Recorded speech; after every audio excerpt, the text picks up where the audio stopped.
What is up, YouTube? So I'm heading over to Planet Fitness now to go train some shoulders. Pretty hyped for shoulders. I've been really liking the new movements that I've added over the past couple days now. The two new movements are for rear delts and side delts. I've shown the side delt one, I think, in two of the videos. It's when you lay sideways on an inclined bench and do side raises that way. They are phenomenal. If that didn't make sense to you the way I just explained it, just stay tuned until I do them. They're probably going to be after my first pressing motion. Um, I like to start off shoulders with a press. Just kind of gets all my the whole entire shoulder warmed up for me, and then I go into side and rear delt. I don't focus on one muscle group for the shoulder all at once. Like, I won't do all my front delt work at once and then do all the side and then all the rear. I kind of just go all the way around, kind of do front side rear until all the sets are like fulfilled. So probably start with a press, like I said, then go into side raises, and that's when I'm going to do that new side raise movement. Just the way that you're positioned and laying down, it just keeps constant tension on your side delt the entire time, and they just feel super duper nice. I used to train side delts pretty heavy and just kind of swing the weight around, but and that never really resulted in me getting sore. And I do think there are pros in going heavy on some movements, but it kind of just depends on the muscle. Like, you could go heavy on chest and feel sore. You could go heavy on back and feel sore. But for shoulders, I mean, especially side raises, I never really got sore when I went heavy on them. I normally get sore when I go slow and controlled on them. Now, will I get sore if I go heavy on a pressing movement? Absolutely. But I just think it kind of just depends on the muscle and the fibers that are within the muscle.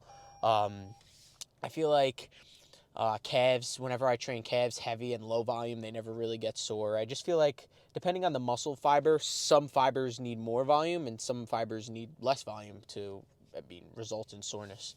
But I definitely think training your side delts more slow and controlled with lighter weight will definitely decrease the chance of injury as well as increase the growth and soreness. At least that's in my opinion. You know, if you've been training side delts heavy as hell and you're experiencing great growth, then don't listen to me. Keep doing what you're doing because it's working for you.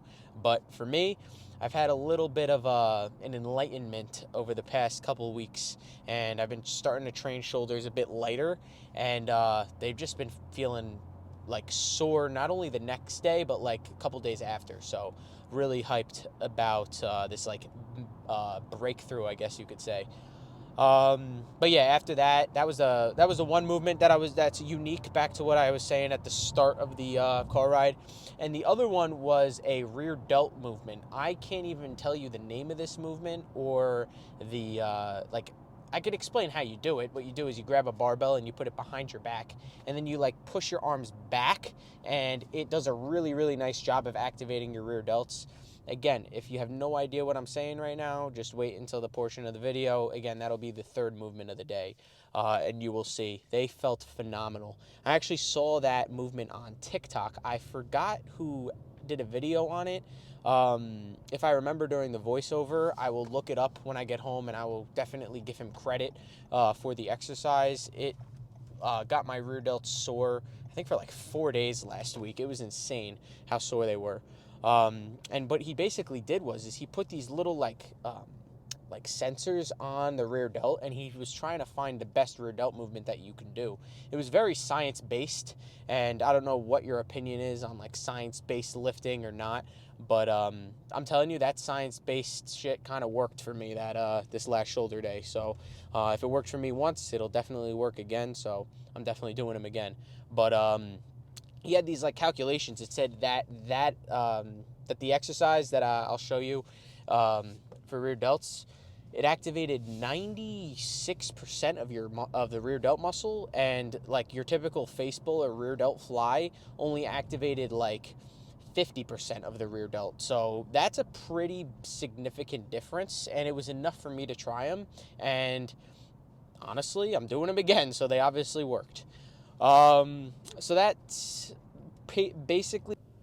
All right, sorry about that. My phone ran out of storage, so I had to delete a few things. But basically, all I was saying is that was the order for the first three movements. Probably start with Smith machine press for front delts. Uh, and then for the second front delt movement, I'll probably move into a cable front raise. I've been thinking about doing that. Instead of doing 2 presses, I'm going to try to do a little bit more raises for the front delt as well. And probably finish off with just some more dumbbell side raises, probably without leaning on the bench, and then probably finishing off with some face pulls. But again, any of that could change while I'm in the gym, depending on how I'm feeling. Again, I kind of base my workouts off of feel. So if something's feeling really nice, I'm not going to end it. You know what I mean? If freaking side raises on the bench are feeling phenomenal and I try them standing regularly and they don't feel as good, why am I going to limit myself? You know what I mean? Excuse me. You know what I mean? I'm going to do what feels the best, because that's what's going to result in more growth. But again, I will see you all in the gym. Warm-ups are the same as usual, just some rotator cuff rotations, as well as some forearm curls, just to warm up the forearms. Again, warming up your forearms is very important in terms of stabilizing any pressing movement. So yeah, with all that being said, I will see you all in the gym for the first work set of shoulders, probably Smith machine military press. Peace out. Alright, what's going on, everybody? So I'm starting off my shoulder workout with my first front delt movement of the day, and that is going to be some Smith machine military press right here. I definitely overestimated my strength on this. I picked a weight I only got for 5 reps, and typically anything under 6 to 8 reps, I'm definitely going to do a drop set on. I just don't like to do anything under that in terms of the amount of volume. Again, if I'm going for more strength, about 3 to 5 reps will be great to kind of build up on my shoulder strength. But again, I'm not really going for any PRs in terms of strength. I really just want to get bigger. And in terms of getting bigger, I definitely need to be hitting about at least 6 to 8 reps. So with that only being 5, just took off a few plates, and now I'm just going to rep out a plate on each side to kind of increase the volume for the set. Again, on these, I'm really not trying to go for anything under than constant tension. I really just want to completely put all the tension on my front delts the entire time. I don't want to hold the weight for too long at the top or too long at the bottom, and that's why you see me kind of just pressing the weight in the middle of like the full rep and below the rep. Again, I'm really just trying to keep the front delts under some constant tension, and doing some like mid rep partials feel really, really nice in terms of putting a lot of tension on the given muscle. So now I'm moving over into some side raises on this row machine. If you've watched my videos in the past, I absolutely love this row machine. It's really just made for back, but you could do a lot of different movements on here. And right here I'm doing some cable side raises.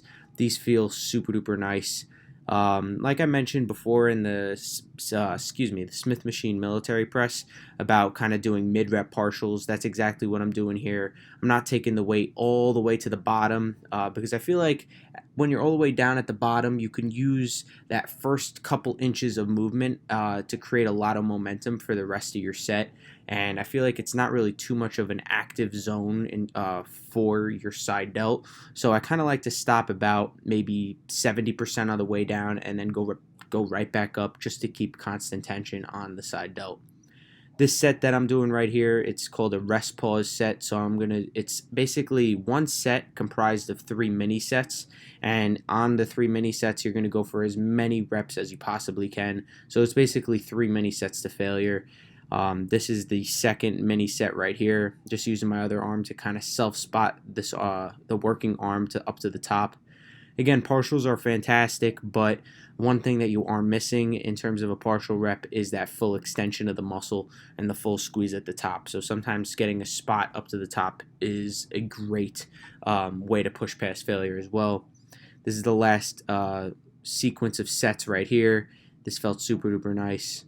I did about 4 work sets on this machine over here, but this was the last set. And typically on the last set, I like to go completely all out, so that's why I chucked in a rest pause right here. This felt super duper nice.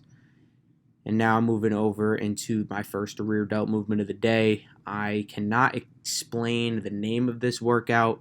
I honestly just saw it on TikTok a couple weeks ago. This dude hooked up these little cables to himself, and he found out that this was the most effective rear delt workout you could do. Very, very science based workout right here, but honestly, it always results in my rear delts being super duper sore. So, all you really do is you grab a barbell and you extend your arms back behind your legs, and it feels super duper nice. Just really puts a lot of tension on your rear delts the entire time, as well as putting a lot of tension on a muscle group the entire time. These laying down side raises feel fantastic as well. Just the angle that your body is positioned, it just puts your side delt in an extremely good position to keep constant tension with the weight the entire time. These felt super duper nice. I think I'm only using about a 12 or 15 pound dumbbell here, so nothing too heavy. Just really trying to get all the blood to my side delts right here. Not going to stop the reps for too long. Just keep constant tension on the muscle the entire time. Again, back to my balloon analogy. When you're pumping up a balloon, you don't stop blowing the balloon up with water halfway. Not water. You don't stop blowing up the balloon halfway with air. You're going to just keep pumping air into it to pump it up. And that's the same logic for a muscle. You're going to keep pumping blood into it the entire time to reach its maximal pump. And now I'm moving over into my next rear delt movement of the day. Just some dumbbell rear delt flies. Again, I'm not going to stop the motion for too long. I'm going to get a nice squeeze at the top and then come right back down. Again, you could stop at the top just to really get a good squeeze, but you won't really see me stop all the way down at the bottom because then I'm going to lose tension on my rear delts. These felt super duper nice here. I haven't done this movement in a while, and it honestly felt really, really nice to get back to. Just keeping my shoulders in this position, kind of retracting my scapula, and really just using my rear delts to push out the weight just felt super duper nice. This is definitely a movement that you're going to need to kind of get a mind-muscle connection going because I feel like you could definitely feel it in your traps. But if you position your arms right and your back right, you definitely feel these in your rear delts. Doing a little bit of a drop set here, just keeping constant tension again. Even when you can't get that full rep, doing partials is an amazing way to go past failure. Again, your body does not know what a full rep is. All it knows is, can I move the weight or can I not move the weight? And if you're still moving the weight, I don't think you've reached failure yet. You just got to really keep pushing and get as much blood to the muscle as possible. Now moving over into the last movement of the day, just finishing off with some cable front raises here. Again, constant tension is key. Not going to stop for too long at the bottom. I realized that weight was a bit too heavy, so I did a bit of a drop set here. These felt super duper nice. And same logic with the cable side raises earlier in the workout. I'm not going to take the weight all the way down just because, again, you could build up a lot of momentum with that starting position. So I'm just kind of taking it about 80% down and then right back up. Hope you all enjoyed the workout. I'll see you in the car. All right, so I just wrapped up my shoulder workout. All in all, great freaking workout. I spent about 10 to 15 minutes warming up my shoulders today. Like I mentioned in the car, my left shoulder was bothering me a little bit, so I wanted to make sure I was completely ready before I even did a shoulder movement.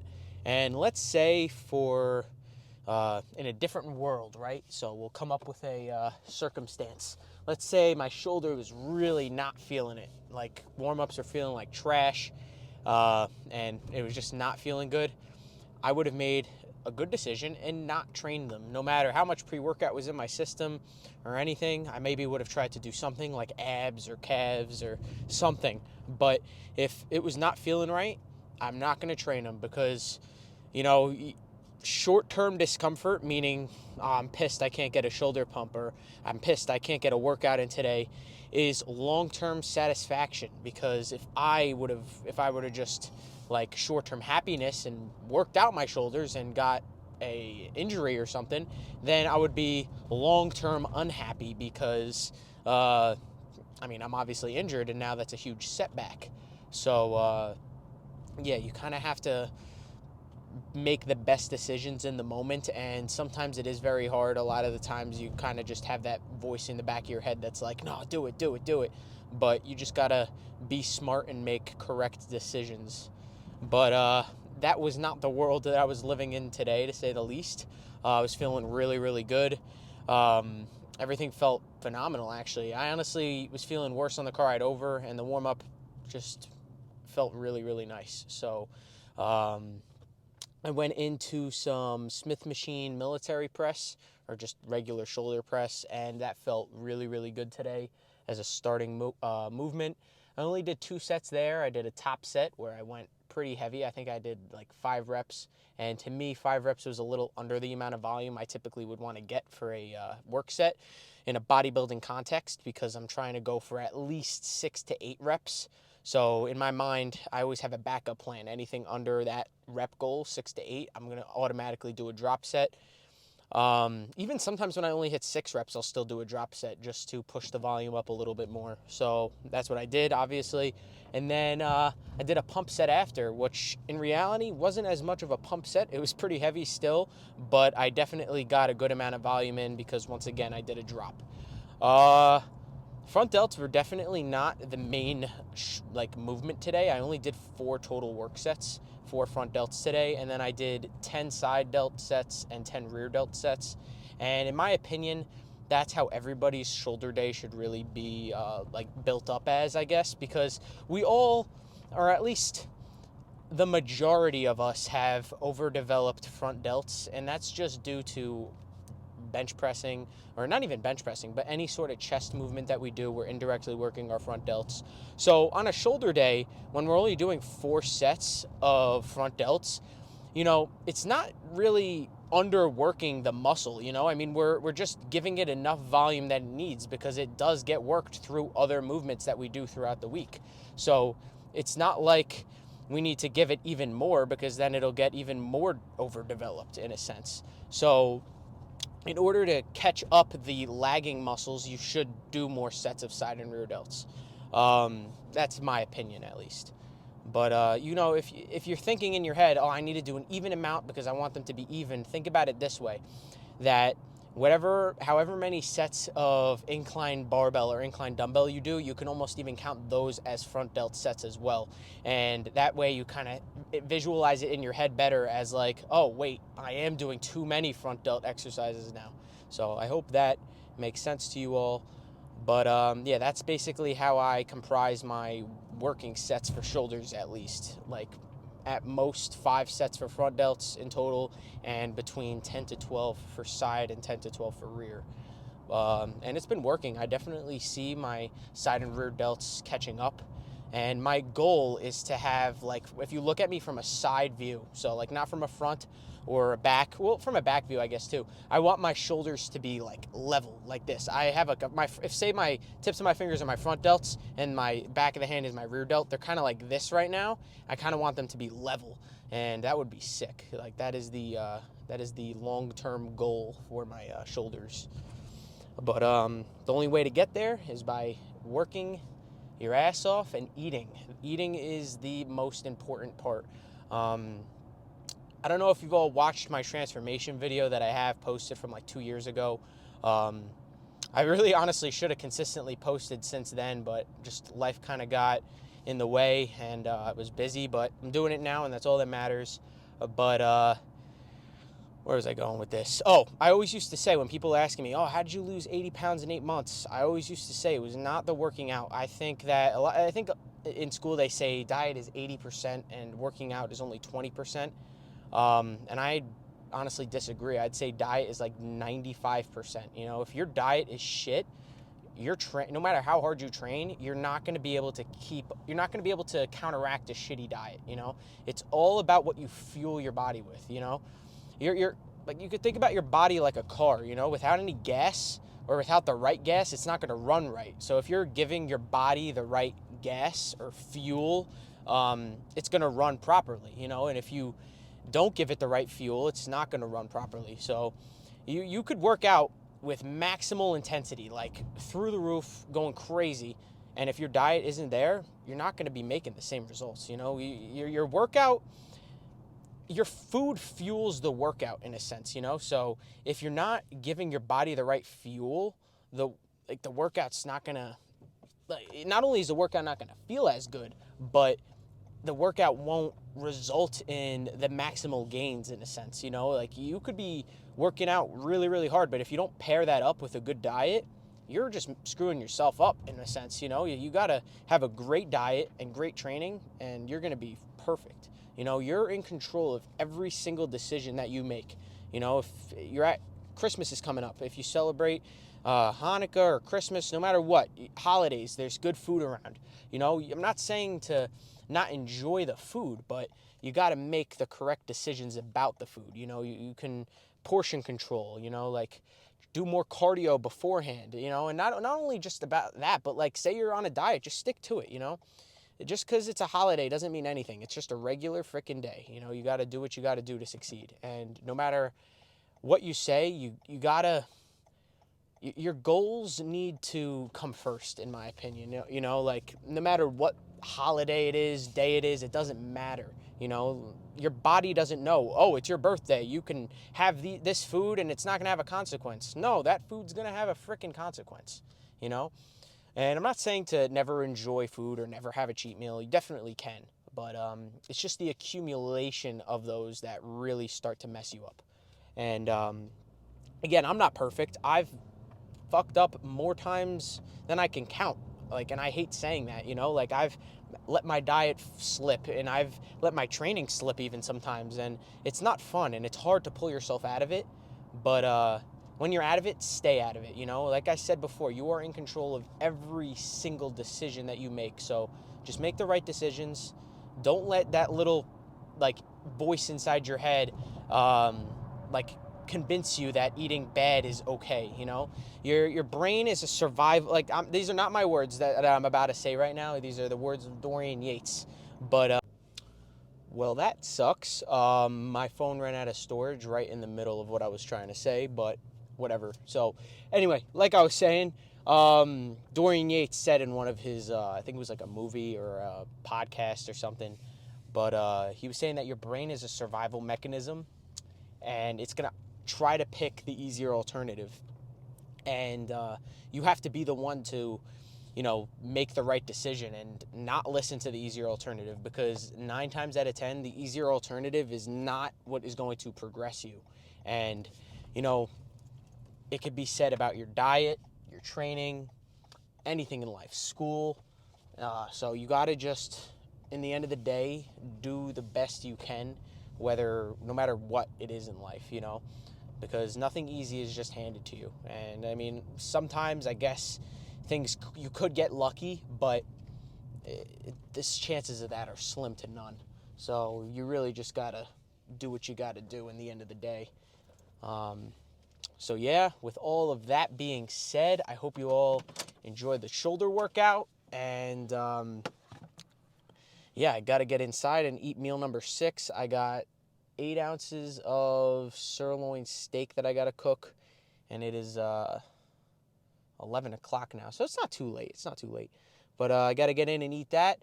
And I will see you all tomorrow. It should be a leg day, but my legs are friggin' sore as hell still. Those 6 sets of squats to failure absolutely fried my legs. So I'm taking I'm not doing legs tomorrow. I'm going to give them one more day to rest. I'm going to hit chest tomorrow. So the split basically goes legs and then chest, but I'm going to do chest and then legs, just to give them a little bit more time to recover. So stay tuned for the chest day tomorrow and then legs after that. I hope you all enjoyed, and I will see you tomorrow. Peace out.